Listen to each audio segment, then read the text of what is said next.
We have sent out a lot of cookbooks here lately. And also, daughter-in-law Peggy is here. And her daughter, Linda. And we also had the arrival of a son who celebrated his birthday yesterday, Senator Rand Paul.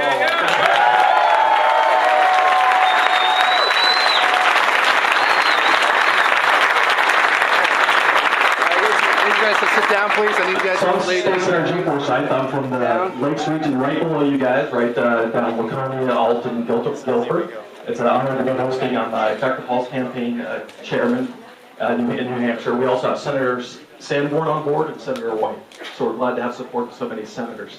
I really got the honor of working with Rand Paul back in 2007 when he was campaigning for his dad, and I got to really know him well because we were driving around, and he is a true believer. He is someone who at that time did not want to run. He didn't want to run for office. He had a successful practice. He was a family man, and but I think he saw the call to duty and he ran, and we're so happy that he did because he's done a fantastic job. And Senator Rand Paul will introduce his father. Thank you. Thank you. What a crowd. What a crowd. Anybody here for Ron Paul already?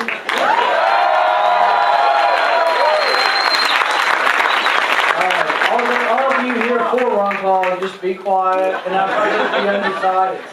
No, we'll take whatever cheers and approval we can get. Many years ago, Reagan was getting ready to go to a summit with Gorbachev, and he told his staff he was going to tell this story, and his staff said, "Oh no, if you do it, there'll be an international incident." And Reagan did anyway. Went ahead and told this story. It seems that there was an accountant in Moscow. And this accountant had wanted to buy a car, so he saved up his money for years and years, because nobody had much money in the Soviet Union. There was only one car dealer. It was the state. It was a crummy piece of crap car, but it was a car nonetheless. So he saved for years and years, and he went into the state dealership, and he put his money down, and the surly bureaucrat said, "Well, that's all good and well. Come back in 10 years and you can pick up your car." And the accountant didn't miss a beat. He said, "Well, would that be on a Tuesday or a Wednesday?" And the surly bureaucrat looked at him and said, "I told you it'll be 10 years. You want to know if it'll be a Tuesday or Wednesday?" He said, "Yeah, the plumber's coming on Wednesday and I don't want to miss it." When I first started telling that story, I thought, well, people in America won't get it because how could we ever conceive of the government owning our car dealerships and our car manufacturers? But you know the new acronym or the new abbreviation for GM, right? Government Motors. We've come a long way, but we've been going a long way really in the wrong direction. We've been going towards the government owning businesses, owning banks, bailing out people who made bad decisions. Anybody here think that a banker who makes $100 million a year on Wall Street or $10 million a year on Wall Street, if he makes a bad decision and he's going bankrupt, that we should bail him out so he gets a $10 million bonus the next year? Anybody believe that? No. I got started running as part of the Tea Party movement in 2010 because I was unhappy with Republicans. I was unhappy with Republicans who doubled the debt under George Bush, who doubled the size of the Department of Education, and then had the audacity to vote for this bank bailout. So that's why I got involved. People say, you can't run and say Republicans are doing a bad job and get elected as a Republican. But I guess you can, because it makes a difference what kind of Republican we get. I tell people, the Republican Party is an empty vessel unless we imbue it with values. Now, you've got a lot of candidates running around in Hampshire saying they're Reagan conservatives. But Reagan would be rolling over in his grave to hear people say they're Reagan conservatives when they voted to double the size of the Department of Education, which half of them on the stage did, when they supported an individual mandate, the linchpin of Obamacare, when they supported foreign aid around the world. All of these things are inconsistent with the conservative wing of our party. There's only been one candidate who through the years has voted against the spending bill, against the appropriation bills, who has voted for a balanced budget amendment, who has opposed and never voted for any budget that wasn't balanced. Now some of them will say, oh, I've never voted for Planned Parenthood. Everyone on the stage voted for all those budgets that always had money for Planned Parenthood. and they put in a line saying, oh, the money won't go for abortion, they all voted for the budget anyway because they were a rubber stamp. They never had the courage to say no. But there has been somebody in Washington who's had the courage to vote no, who's been one of the few candidates who has voted no, sometimes even by himself. There's only been one candidate in Washington who's never been accused of flip-flopping. There's only been one candidate in Washington who the lobbyists don't even bother to come to his office.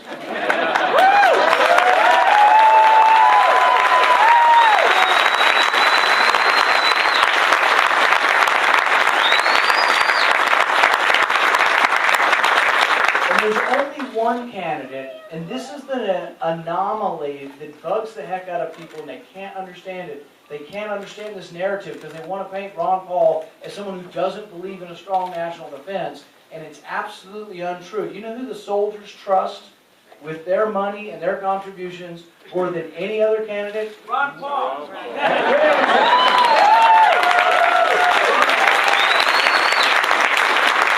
There's only one candidate in the race who's gotten more contributions from active duty soldiers than all of the other candidates combined. And I think a soldier, a young man or woman who puts their life on the line, who sends a contribution, and a lot of them have been sending them to Ron Paul, shows that there are many soldiers who are thoughtful about going to war. That war isn't always the answer. They will fight for their country. They've volunteered to go to and fight for their country, but they're thoughtful about it. They're very thoughtful about it, and they know that they're putting their life on the line, and they want to have a commander-in-chief who will have the same thoughtfulness, and I give you that new and hopefully commander-in-chief, my father, Ron Paul.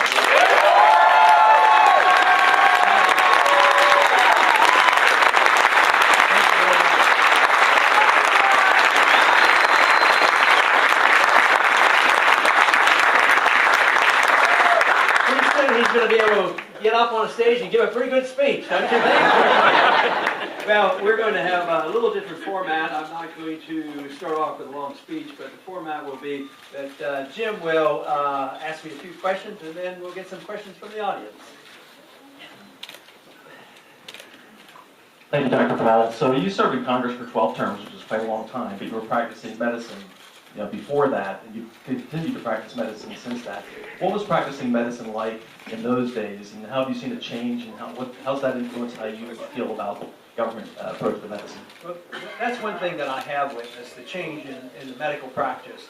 I went to school, college in the 50s, and started medical school in 57 and graduated in end of 1960. But finished a couple of years of residency and then did some practice before government was very much involved in medicine. That was before Medicaid, before Medicare, and there was just minimal government. Government, took care of veterans and some others. But then in the 60s, LBJ, I don't know if you remember him or not, but he claimed that we could have guns and butter. Of course, they were fighting the Vietnam War, but at the same time, the butter was that he had to make sure that everybody was taken care of, so he introduced this idea that the federal government had to take over medical care, and subsequently over these last decades, he has done that. But we have seen a dramatic change. The most important negative is that the cost of medicine has skyrocketed. The second negative, it has destroyed virtually the doctor-patient relationship. And third, it's introduced not socialized medicine, but corporate medicine.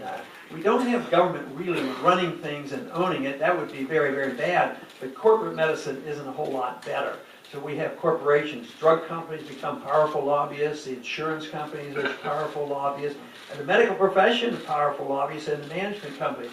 So it's a dramatic change. But the little bit of experience I had in the early 60s was in a Catholic hospital, and all I remember is I didn't get paid very much because I was, I was coming in an emergency room and wanted to make a couple dollars. I was moonlighting while I was in the military, but one thing I noticed is everybody got taken care of, and people who could pay, they paid.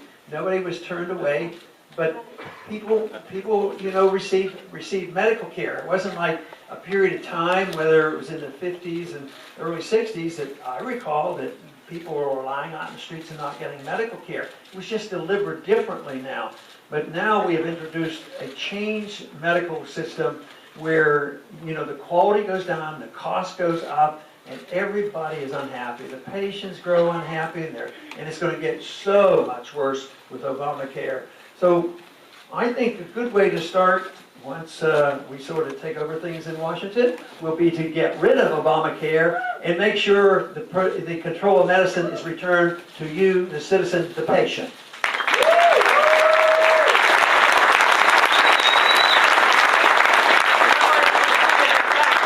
In fact, Please.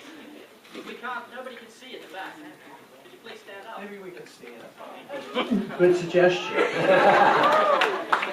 okay, so your budget plans to cut $1 trillion in the first year and balance the budget in 3. It stands in stark contrast to a lot of the other candidates. Why do you feel that cutting spending is important? A lot of people say that we need to spend more in order to stimulate the economy. Well, actually, the country doesn't spend less. The government spends less. When you cut the federal budget, the people get to spend more. And when the people spend the money, they spend it with a much better, much more wisdom than when the government spends it. The government, actually, we lose twice. If they take $1 trillion out of our pockets, you lose $1 trillion. If the government spends $1 trillion, they usually spend it getting us into trouble, whether it's overseas spending, that's a waste, or if they spend it on bureaucrats, that's a waste. That's putting more pressure on us, and then we have to have additional expenses for overcoming the bureaucracy. So I think we really lose twice that way.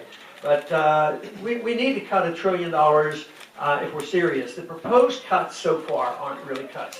They're cuts on proposed increases. They have what they call baseline budgeting. The budget goes up automatically at a certain rate. And if you cut $1 trillion over 10 years, that's $100 billion per year that they're going to cut on the proposed increases. But today, let's just compare, $100 billion a year cut on the proposed increases versus what's happening today. The budget's going up $100 billion of real costs every month. So that is a fantasy. It has nothing to do with cuts. And nobody's talking about it. Right now, they're nearly hysterical about some of these mandated cuts because of the super committee. They're talking about cuts, and Obama mentioned they were going to cut something out of the military. There are no cuts proposed, whether they're Democrats or Republicans. They're only cuts on these wild proposed increases. They're not willing to admit that this country can't continue to run up a deficit of $1.5 trillion a year. It's growing exponentially, and if we're serious, we have to get the federal government out of our wallets and out of our lives, and we have to let the people spend the money. Then we have a much better chance of regaining prosperity.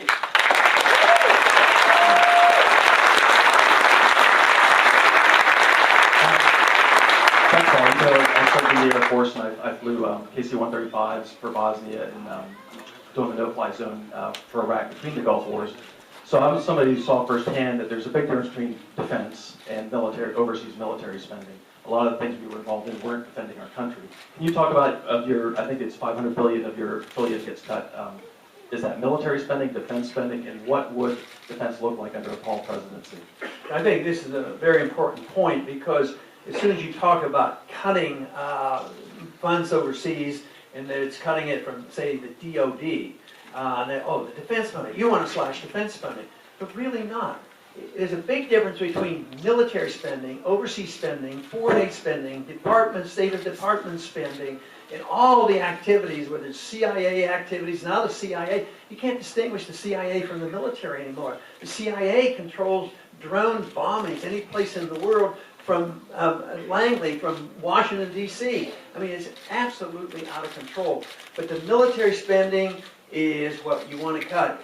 And you actually can have a better defense from this, because we're just looking for trouble when we have this military spending, occupying countries, telling other people what to do and how they have to run their country, and threatening everybody, and no spot, they admit it, there's no spot on the earth that is safe, because we can get any single spot and any particular individual. So there's a big difference between the two. So when they say that, oh, he wants to slash defense spending, it's not true. I want to slash the military-industrial complex because they're making too much profits doing the wrong thing.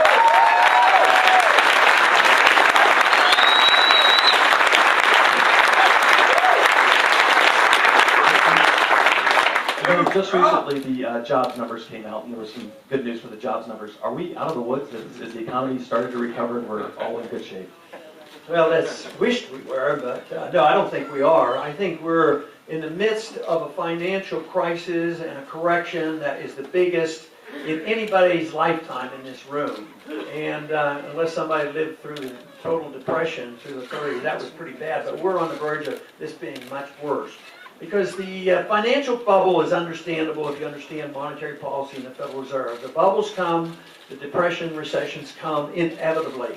And this bubble, the major bubble, has been forming since August 15, 1971, when we severed the last link to gold, which meant that governments could spend endlessly, borrow, and print money. And the size of government just grew exponentially. At the same time, the deficit did because we could rely on the printing of the money, and the world would be willing to take the dollar. So we have inflated. We had our best export, which are dollars. So we buy goods from overseas at a cheap rate. Now we're indebted to the world. We owe $3 trillion to overseas. At the same time, jobs are really gone. The 200,000 jobs, nothing compared to what's really going on. This notion that 8.5% of the people are unemployed, it's fictitious. Because even if you look at the Bureau of Labor Statistics, they will admit that if you count the people that are partially employed, it's like 17, 18%. And if you conclude everybody, the people who have dropped out of the workforce or the people who are working 2 days part-time, unemployment's over 20%. And that's why the people feel a lot worse than the government wants us to feel by propping up these statistics. They also tell us, that there's no inflation. Prices are going up at 2%. All you have to do is be on a fixed income or receiving Social Security. Your standard of living is going down because the dollar is shrinking in value. So there's nothing, everybody's glad to see some activity. But this is very temporary. This problem is worldwide. Even like the problem with China that we have right now. We exported a lot of dollars to China. We got a lot of goods in, but China inflated their currency too, so they have a bubble. So when this comes down, Europe is collapsing right now.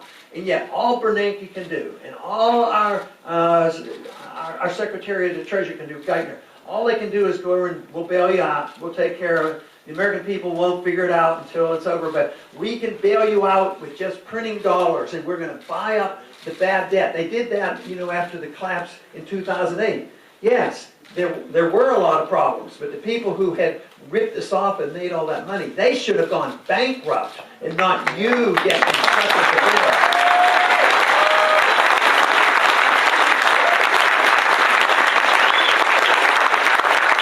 So we're prepared right now, unfortunately, to bail out all of Europe because our banks are connected to the European banks. The European banks bought all the debt of these countries like Greece and Italy and Spain, and that debt isn't worth anything. Just like we bought up the worthless debt in this country, the mortgage debt, they said it was illiquid. Nobody would buy it. Well, it was illiquid because it wasn't worth anything, but the Fed bought it and the Treasury bought it. And that is major. So I wish that we had turned around, but you cannot turn an economy around until you eradicate this debt overhang. Because right now, we're like an individual who has borrowed too much money, they still have a job, but all their income is being used to pay the interest on the debt. And they can't get ahead. And they keep borrowing for time. They kept getting more credit cards and credit cards. So we're at that stage now where the debt is automatically going up and the spending is automatically going up, and they're not proposing cuts. Eventually what has to happen is that we have to wipe that debt off the books so we can get back to work again. And right now they're doing everything in the world. They're in total denial in Washington that what we have to do because it's uncomfortable or they don't understand it, but they don't want to cut anything. So this is why I think we're in very serious trouble. But there are answers. Sound economic policy and free markets and property rights and the things that made America great and wealthy. That's what we need. But we cannot do it by just papering it over and printing money. Thank you.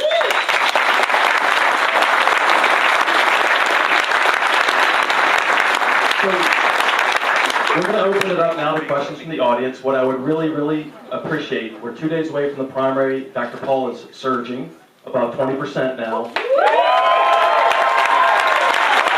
So it's absolutely critical that we get every vote possible. So I ask you, if you're a Ron Paul supporter, if you're from out of town, please leave it to the undecided voters who are from New Hampshire to ask questions, please. Okay, and there should be some people going around in the audience with microphones to ask questions.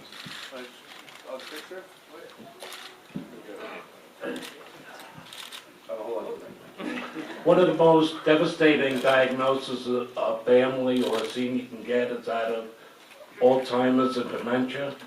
What would you do to help stop this terrible disease, which is affecting more and more and costing our country billions in productivity every year? Well, I think what we have to do for all devastating diseases, if you know somebody is suffering from Alzheimer's, it's devastating. But all diseases are devastating.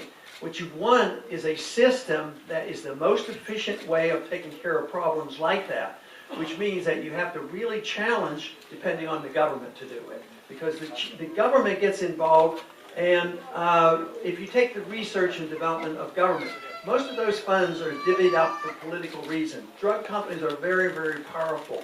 So even though some good can come from that, it's really not the answer. It's the change in the medical system that we have now, that we get totally dependent on the government. Now, in my proposal for these significant cuts, it doesn't deal with, I have priorities that I try to protect because we have become so dependent on some of these, whether it's Social Security or medical care and some medical research and child health care. I'm trying to get a system where we can work things out and take care of people like that. But if we continue to do what we're doing, whether you're sick or not sick, you're not going to get anything. And Social Security will collapse if we collapse our currency.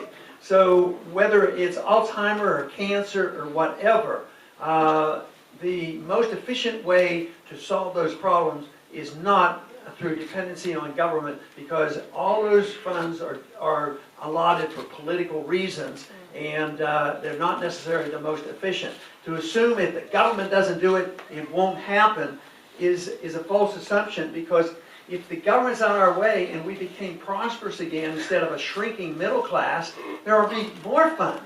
Even in spite of all this, there are some very wealthy people in this country who do put a lot of money into research. There'd be hundreds, if not thousands of more people who would have these funds available. If we would have stuck with this, hospitals that were run by churches and others, we wouldn't be facing this crisis. Even in the midst of all these problems that we have, even today in Galveston, Texas, we have a hospital that takes care of burn patients and children, and they're not charged.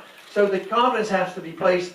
Can these problems, these difficult problems, be solved only by government, or would they be much better if you had a free and prosperous economy and work many of these problems out as we did before 1965? Thank you.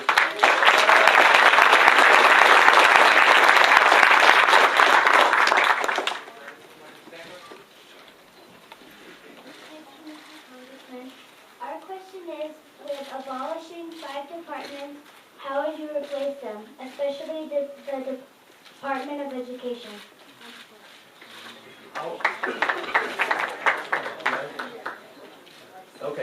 Okay. She talked about the 5 departments that I want to get rid of.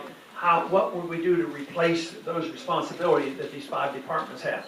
Well, for the most part, I wouldn't want to replace them, because I don't think we need a Department of Education. What I want to do is go back to the assumption it's not the federal government's proper authority or ability to tell your parents how to educate you. That should be the parents' responsibility.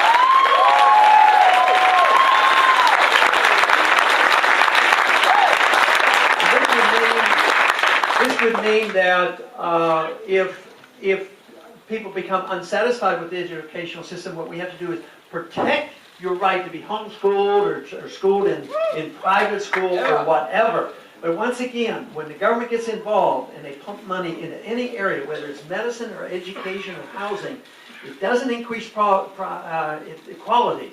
What it does increase is the price. The prices go up, but the quality and the extent of those services don't go up.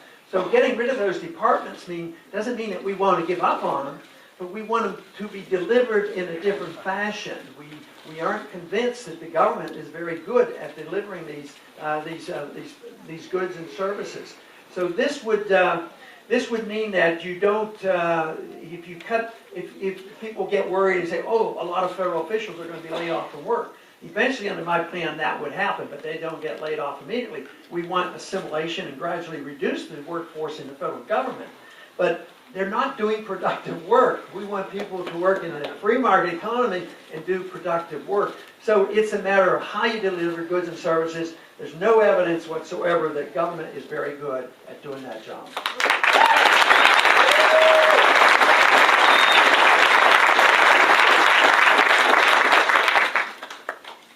There's been much talk about lowering the corporate tax, and yet we have a company like General Electric that presently has 60% of their products made overseas.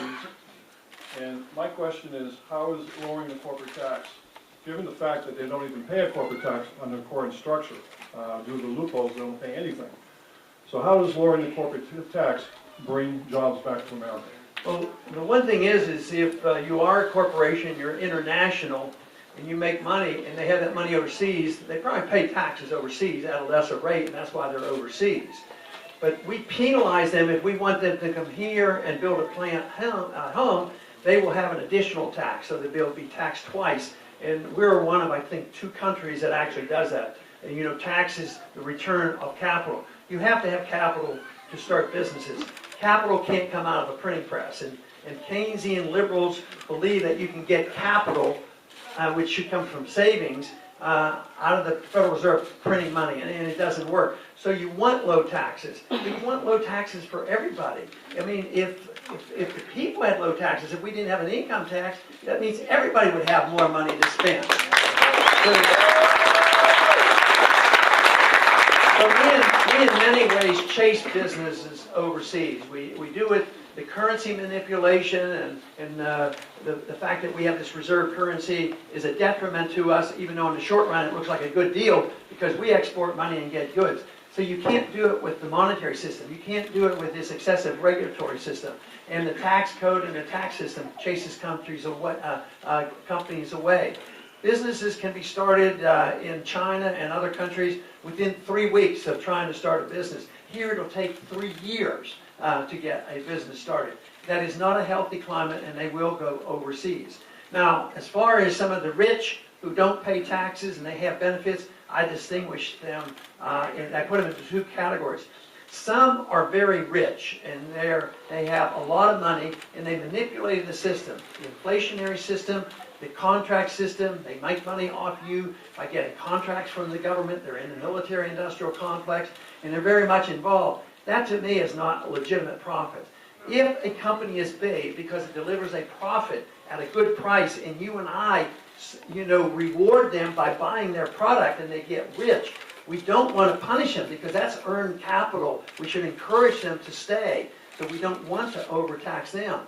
But take these companies that made a lot of money in the derivatives market, all the speculations, then they went bankrupt, and then they went to the government and they got bailed out, and most of the salaries were protected, and they're still back making money. That's the kind of rich people we should deal with, the ones who are ripping us off, but not people who provide good services for us.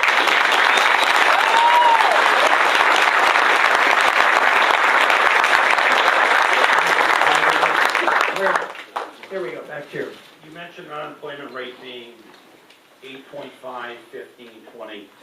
There are many of us believe that it's short by about 468. That's 435 members of the House of Representatives and 33 senators. If we were to hand you a clean slate, if we were to hand the next president a clean slate, with a brand-new Congress with 435 new faces and 33 new senators, what could you do with it to put America back to work again? That means I have all the votes and we're ready to go. Well, pardon me? Democrat, Republican, the argument goes. Yeah, okay. Now, what you can do is a president has the most responsibility in foreign policy. You can change the attitude of the world by being commander-in-chief and saying, we're done with the wasteful, unwinnable, undeclared wars and start bringing the troops home and have them spend the money to their home.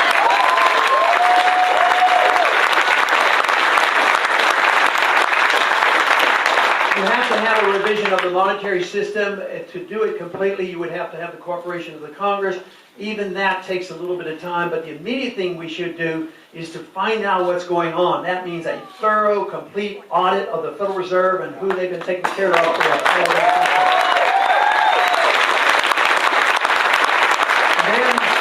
Then in order to get that transition started, you have to legalize competition with the Federal Reserve. Today, it's a monopoly. You go to jail for using gold coins and silver coins. So you want competition with the Federal Reserve. So if you get nervous about the paper money losing value, you can deal in gold and silver, and that would require some legislation that I've introduced for years. We would be able to get that passed. But you have to cut the spending, and that is the most important thing. Cutting the spending and stop the bailouts. Let the bad debt be liquidated. Don't let the American people get stuck with buying up this bad debt. When that message is sent, that we will have a different tax code, reduced taxation, respect for contract rights and sound money, and a change foreign policy, I think psychologically things would change immediately because it is confidence with the direction we're going. The people won't go back to, businessmen won't be, investing until they get their confidence back. And as long as you just, every time we have a problem, they go to Washington, pass another program and put another layer of regulations on. And of course it's Dodd-Frank, that's hanging out there, as well as Obamacare. That's just a burden, it's a weight, and you've got to get that off, and I believe we could do that.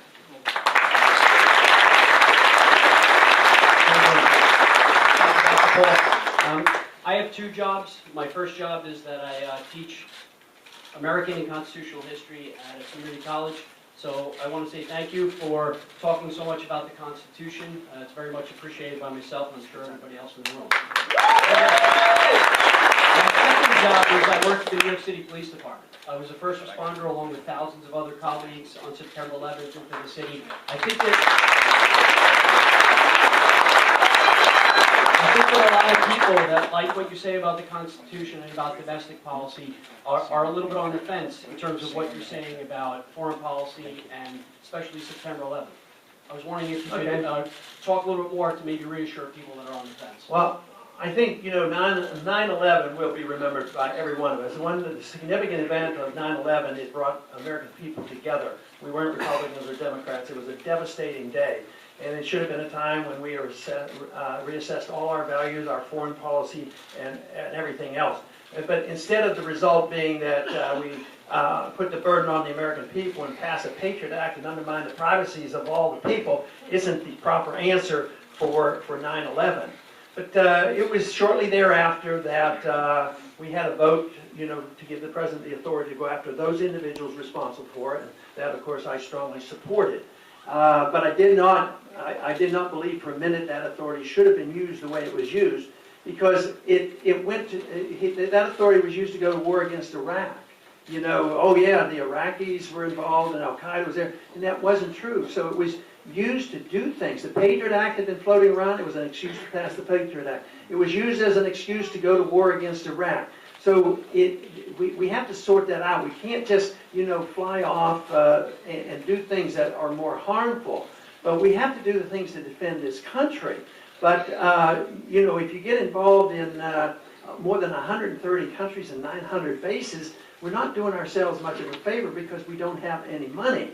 But I think it's very important that we understand it. The one thing that was important about the evaluation of 9/11 was that one thing Paul Wolfowitz, who was the big orchestrator for the war going into Iraq, as soon as that happened, within days, he said, you know what? He says, this will give us a chance to get our troops out of Saudi Arabia because bin Laden was using that as a recruiting tool. So you have to give that some thought. Our troops in Saudi Arabia were seen to be on holy land, was used as a recruiting tool by bin Laden to do us harm. So they took the troops out of Saudi Arabia. But what they don't understand is troops in Muslim countries around the world, and in the Middle East in particular, is still inciting people. And when we go into Pakistan with no authority whatsoever, lob these bombs after 1 or 2 or 3 people that are some of the bad people, and then have innocent people killed, the best way to look at that is, well, how would we react if somebody did that to us?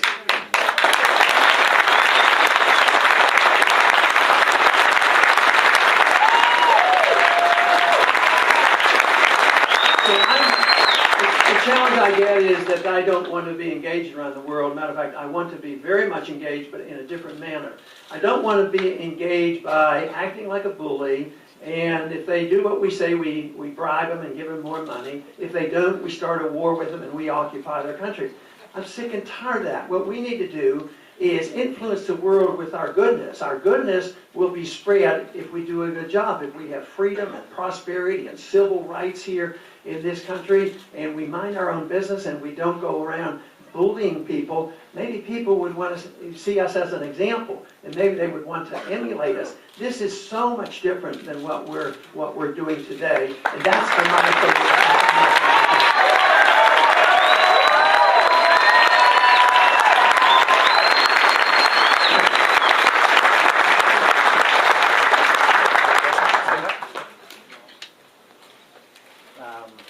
Until 2 weeks ago, I was an undecided Republican voter.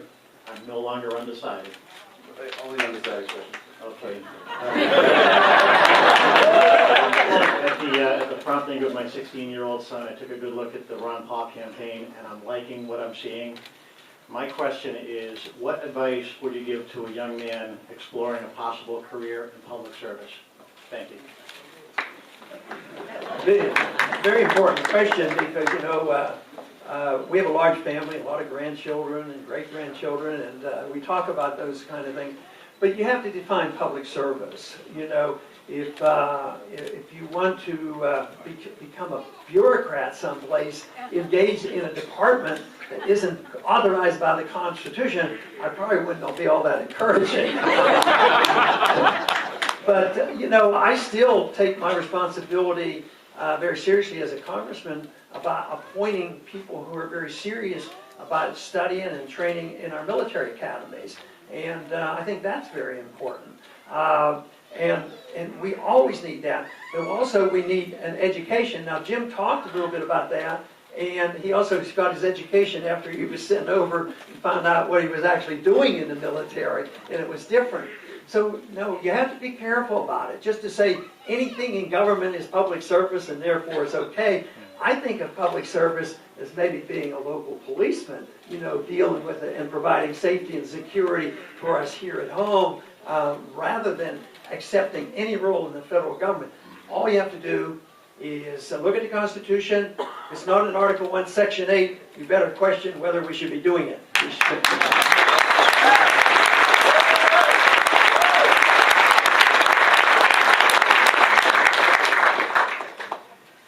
Yes, Congressman, what will be your policy on the state of Israel? What would the policy be with the state of Israel? I would want to maintain very close relations with Israel. I want to be a good friend of Israel. And I also want to respect them in many ways that I do not think the United States should undermine their sovereignty in any way.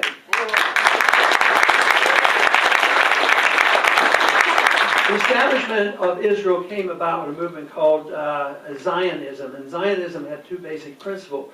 One was independence and self-reliance, and I agree with those two basic fundamental premises of Zionism. But I also don't think we should tell them what to do. If they want to have a peace treaty with some neighbor and think they can work it out, they shouldn't have to ask us for permission. They shouldn't have to ask us permission to defend their borders. That should be their business. But also, I do not believe that I should take money from anybody here and send money to Israel.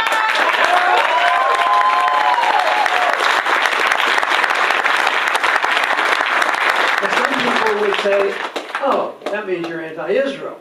But I'm pro-American.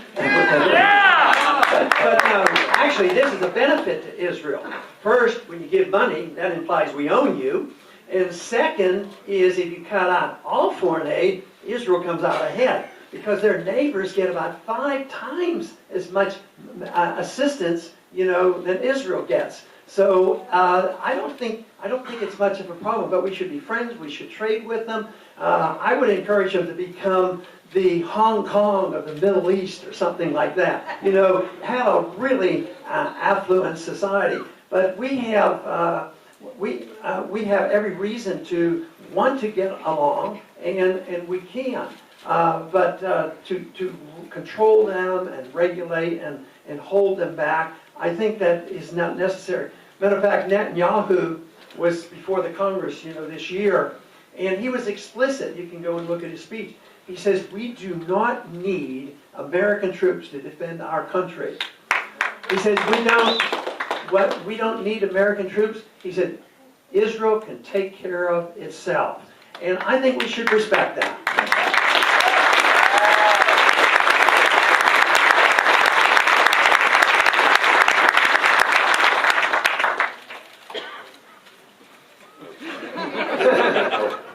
I thought I got to hold it. Dr. Paul, question, my daughter has been ill for many years, and now she's on our insurance, but to graduate from college, does she have to stand in line at a charity hospital to get help under your administration? Well, you'll probably be standing in line under Obamacare, let me tell you. At the rate we're going, it's going to be difficult. It's been messed up, and that's why I have reserved the final decision on the reform of the medical care for elderly and the children and also Social Security, because it's messed up. Because it's messed up, you can't say those of us who want to reform it and get it back to sound footing is at fault, because the money has been spent, the money isn't there for Social Security, Medicaid, and Medicare has really no money in the bank. So I want to preserve at least what people have become dependent on. But the whole thing is the insurance business and the way we have given benefits, tax benefits to insurance over the years has encouraged problems with transferring a policy. But under a good insurance system, a free market system, if a child or an 18-year-old or whatever buys an insurance policy and pays for it, and it doesn't go with the job, you don't have to transfer it. The contract should be there. They should never be able to cancel you. But then we got into this mess where it goes with the company but not with the individual. If you have individual insurance, you don't get the deduction. If you work for a big company, you do. You transfer your job, then you have to have a new insurance company. That's all artificial. The market has been messed up that way. So because that is more complex, I want to work to that system. But in the meantime, the only way we can save the medical care system from total bankruptcy and really ruining the care completely is by cutting spending elsewhere. That's why I think we should all come together with looking at this overseas spending that has nothing to do with our national defense. We have time for one more question. Dr. Paul, I'm over here. I'm an independent voter and cherish that. And I'm feeling very hopeless about any president succeeding right now because of the way Congress doesn't work together, because essentially it's a two-party system and they're fighting. So someone asked you earlier, what would you do if you could start fresh? The reality is you can't, right? Can't what? You can't start fresh with Congress and... Okay, well maybe I can give you a better answer if I didn't understand the other one. Okay, but go ahead, finish up. So with the Congress that you have and will have, depending on what people vote, how would you handle the competition and the fighting between the two sides? With difficulty. But with a new approach, completely new. Everybody knows what I'm talking about is different. Because I have such a strange new idea, obeying the Constitution. I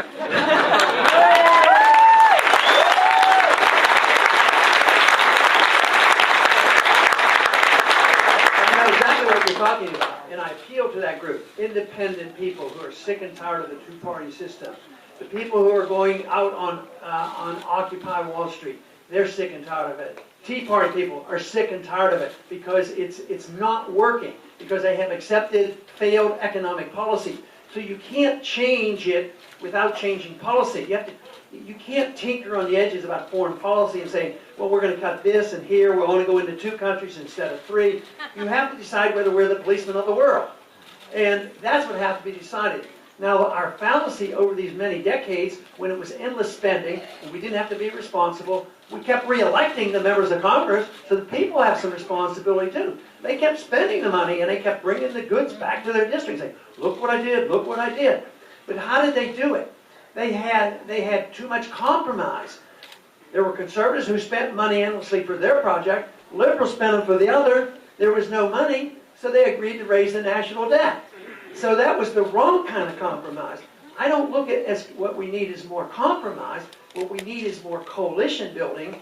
And this is why I think freedom works and the Constitution works, because it brings people together for different reasons.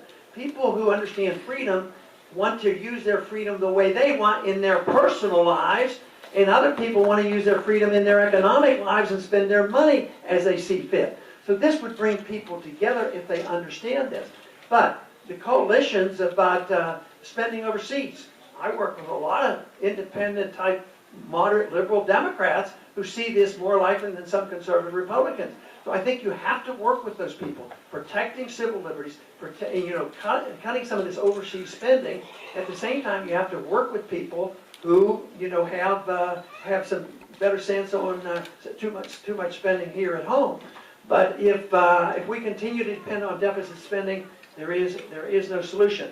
The big difference will be, with the victory in this race for our campaign, sends a very powerful message. And it's also the reason they are very, very scared, because the term that they use, that I always give a chuckle about, is they say, we have to stop Ron Paul. He's dangerous. That means if you're supporting me, you're a very dangerous person, because you want balanced budget, living within our means, sound money, follow the Constitution, defending America. I really believe sincerely we can bring the people together, not necessarily with the crowd up there right now, but if a new president has those views, a lot of new people will be swept in. But there's one other secret weapon we have that can help change things. I'll let you in on a secret. The people in Washington aren't all that principled. You know that. So you have to use that to our advantage, because that doesn't mean you have to get rid of everybody.